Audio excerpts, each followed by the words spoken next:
Perlu diingat, untuk zonasi itu hanya diperkenankan memilih satu sekolah saja. Lalu untuk afirmasi sama, hanya diperkenankan memilih satu sekolah.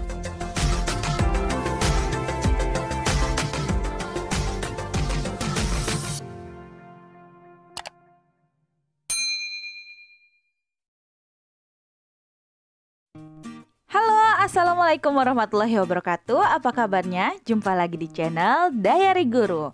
Di video kali ini, Ibu akan menyampaikan tentang petunjuk pelaksanaan PPDB online SMP tahun 2022 untuk wilayah Kota Pekanbaru, Riau. Info yang akan Ibu bagikan di video ini itu Ibu dapatkan dan kumpulkan dari Juknis pelaksanaan PPDB online SMP dan juga dari web PPDB online SMP tahun 2022 Kota Pekanbaru.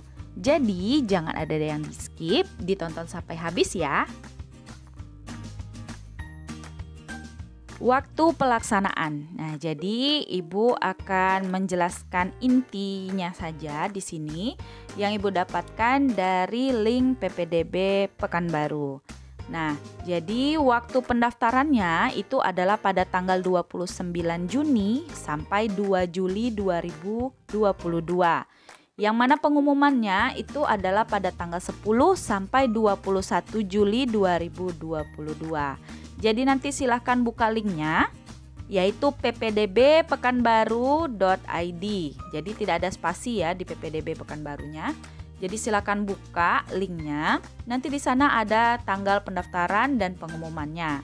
Jadi saat ini itu linknya bisa dibuka, tetapi masih dalam tahap pra pendaftaran. Jadi silakan dicek. Berikutnya adalah persyaratan calon peserta didik SMP. Persyaratan ini adalah berkas-berkas yang akan diunggah atau diupload pada link ppdbpekanbaru.id tadi. Nah, perlu diingat, semua berkas-berkas ini wajib di-scan dan dijadikan dokumen dalam bentuk JPG, JPEG, PNG, atau PDF. Jadi semuanya di-scan dengan ukuran maksimal atau berat filenya itu adalah 2 MB atau 2 MB. Nah, jadi apa saja berkas-berkas yang akan kita unggah nanti? Yang pertama adalah SKL, surat keterangan lulus atau ijazah bila sudah memilikinya. Nah, lalu yang kedua adalah KK, yang ketiga akte kelahiran, dan yang keempat adalah pas foto. Tapi pas foto di dalam link itu tidak ada diminta. Cuman jaga-jaga saja, persiapkan saja file pas fotonya. Nah, ada catatan bagi yang tidak memiliki akte, KK, atau keduanya, maka tidak bisa mendaftar ke SMP negeri. Lalu untuk yang masih KK di luar Pekanbaru, tetap bisa mendaftar masuk SMP negeri asalkan memiliki surat tugas orang tuanya. Nah, itu dia persyaratan calon peserta didik SMP Kota Pekanbaru. Berikutnya adalah jalur pendaftaran. Nah, ada 4 jalur pendaftaran untuk PPDB online SMP tahun 2022 ini. Yang pertama adalah zonasi, yang kedua afirmasi, ketiga perpindahan tugas orang tua, dan yang keempat adalah prestasi. Yang perlu diingat, untuk zonasi itu hanya diperkenankan memilih satu sekolah saja. Lalu untuk afirmasi sama, hanya diperkenankan memilih satu sekolah.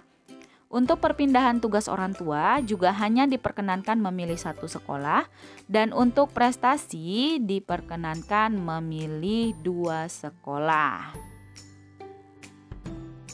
Yang pertama akan kita bahas adalah jalur zonasi. Jadi jalur zonasi ini adalah jalur yang paling besar kuotanya. Nah, jalur ini diperuntukkan bagi calon peserta didik baru sesuai dengan domisili di dalam wilayah zonasi yang ditentukan sesuai titik koordinat tempat tinggal siswa kelas 6 SD yang ada di Dapodik. Nah, jadi dari mana ditentukannya alamat atau zonanya kita itu ditentukan berdasarkan alamat yang telah dimasukkan oleh operator SD masing-masing. Jadi alamat ini berdasarkan alamat yang ada pada KK-nya siswa. Berikutnya, siswa dapat memilih satu sekolah yang masuk dalam zonasi yang telah ditentukan. Jadi pada linknya nanti ketika memilih jalur zonasi, maka nanti akan keluar beberapa sekolah atau SMP yang terdekat dengan wilayah tempat tinggal siswanya. Jalur zonasi sebanyak 65%. Jadi kuotanya adalah 65% dari daya tampung sekolah. Kecuali untuk SMPN 1, SMPN 4, SMPN 10 itu sebesar 50%. Berikutnya, seleksi dilakukan dengan memprioritaskan jarak tempat tinggal terdekat ke sekolah dalam zonasi. Jadi, jarak yang paling terdekat itu lebih besar kemungkinannya diterima, baru kemudian dia melihat nilainya. Lalu domisili calon peserta didik berdasarkan alamat pada kartu keluarga yang diterbitkan paling singkat 1 tahun sebelum tanggal pendaftaran PPDB atau titik koordinat tempat tinggal calon peserta didik sesuai Dapodik di kelas 6 SD. Nah, itu dia untuk jalur zonasi. Berikutnya adalah jalur afirmasi. Nah, jalur afirmasi ini diperuntukkan bagi peserta didik yang berasal dari keluarga ekonomi tidak mampu. Dibuktikan dengan bukti keikutsertaan peserta didik dalam program penanganan keluarga tidak mampu dari pemerintah pusat atau pemerintah daerah seperti KIP, KIS, dan PKH. Nah, sebagai tambahan, bila nanti kamu akan masuk dengan menggunakan jalur afirmasi, nanti silahkan di-scan kartu KIP-nya, KIS atau PKH-nya. Jadi nanti berkas-berkas ini akan dimasukkan bersamaan atau diunggah bersamaan dengan berkas-berkas lainnya yang Ibu sampaikan di awal tadi. Jadi silahkan di-scan juga bila kamu menggunakan atau masuk melalui jalur afirmasi ini. Nah, jalur afirmasi juga diperuntukkan bagi calon peserta didik penyandang disabilitas. Jalur afirmasi itu sebanyak 15% dari daya tampung sekolah. Nah, jadi itu sedikit penjelasan untuk jalur afirmasi. Berikutnya adalah jalur perpindahan tugas orang tua. Jalur perpindahan tugas orang tua atau wali sebanyak 5% dari daya tampung sekolah. Jalur perpindahan tugas orang tua atau wali juga diperuntukkan bagi anak kandung guru yang mengajar di sekolah tersebut yang dibuktikan dengan SK tugas mengajar dan KK atau akte kelahiran. Seleksi dilakukan dengan memprioritaskan jarak tempat tinggal terdekat ke sekolah dalam zonasi yang ditetapkan. Perpindahan tugas dibuktikan dengan surat penugasan dari instansi, lembaga, kantor atau perusahaan yang memperkerjakan. Melampirkan surat keterangan domisili dari RT atau RW yang dilegalisir oleh lurah, dan peserta didik memilih sekolah sesuai dengan surat keterangan domisili. Itu untuk jalur perpindahan tugas orang tua. Berikutnya adalah jalur prestasi. Nah, untuk jalur prestasi ini diperuntukkan bagi calon peserta didik baru yang memiliki penghargaan prestasi dalam bidang akademik maupun non-akademik. Jadi, jalur prestasi ini ada dua macam, yaitu prestasi akademik dan jalur prestasi non-akademik. Nah, jalur ini itu sebesar 15% dari daya tampung sekolah, yaitu 10% prestasi akademik dan 5% prestasi non-akademik, kecuali SMPN 1, SMPN 4, dan SMPN 10 itu sebesar 30%, yaitu 15 prestasi akademik dan 15% prestasi non-akademik. Nah, yang perlu diingat, bila kamu akan mendaftar dengan menggunakan jalur prestasi ini, maka yang pertama untuk jalur prestasi akademik itu nanti pada linknya tadi kamu akan diminta memasukkan rata-rata rapor 6 semester. Ya, jadi pada bagian pertamanya itu di bawah sekali akan diminta kamu untuk memasukkan angka dari rata-rata rapor 6 semester kamu, yaitu dari kelas 4 semester 1 sampai kelas 6 semester 2. Nah, lalu pada berkasnya nanti kamu akan diminta mengunggah surat keterangan berisi rata-rata nilai 6 semester, yaitu dari kelas 4 sampai kelas 6 yang diberikan atau dikeluarkan oleh sekolah. Nah, sedangkan untuk jalur prestasi non-akademik Pada bagian pertama nanti kamu akan diminta mengisi nilai prestasi non-akademiknya, yaitu berupa jenis prestasi apa yang pernah dicapai. Misalnya, kamu pernah juara 3 tingkat kota. Nah, nanti di sana akan ada pilihan-pilihannya dan nanti otomatis nilainya setelah kamu pilih akan keluar.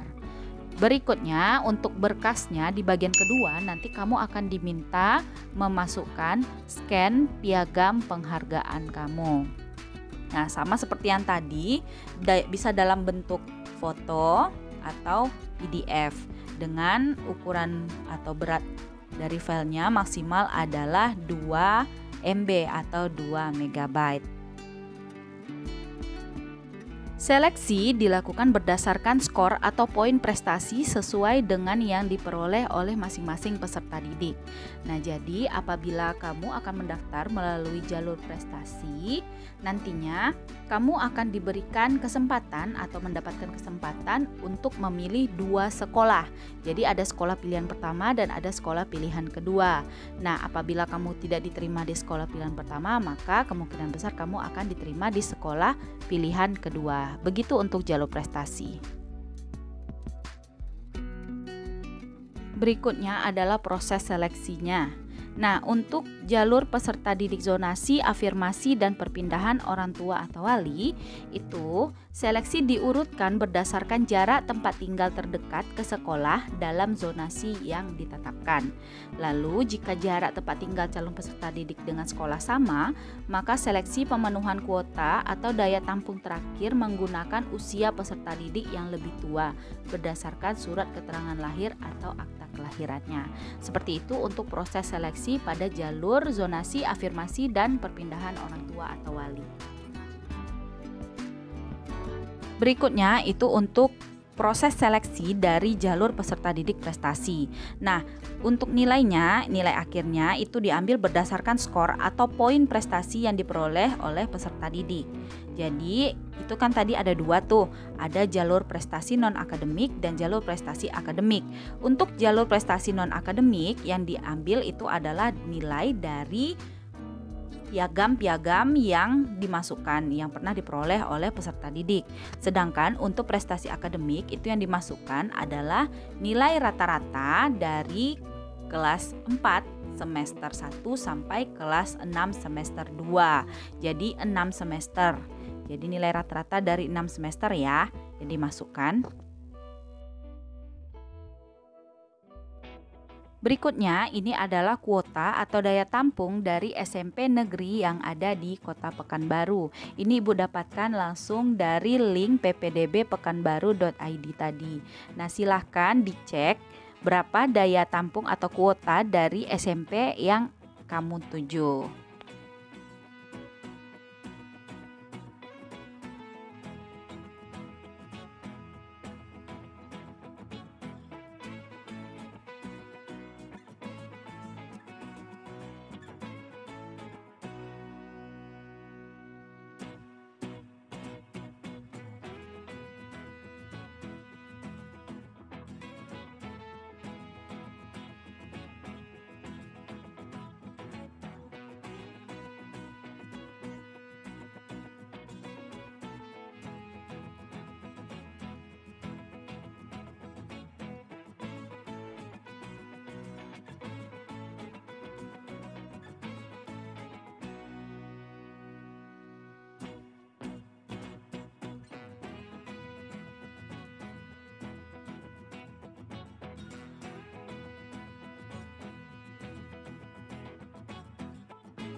Itu dia tadi petunjuk pelaksanaan PPDB online SMP tahun 2022 untuk Kota Pekanbaru, Riau.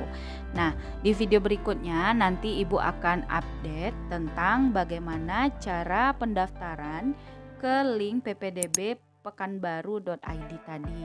Jadi, jangan lupa aktifkan lonceng jadi kamu tidak ketinggalan video terbaru dari Ibu. Oke, sampai jumpa di video berikutnya. Assalamualaikum warahmatullahi wabarakatuh.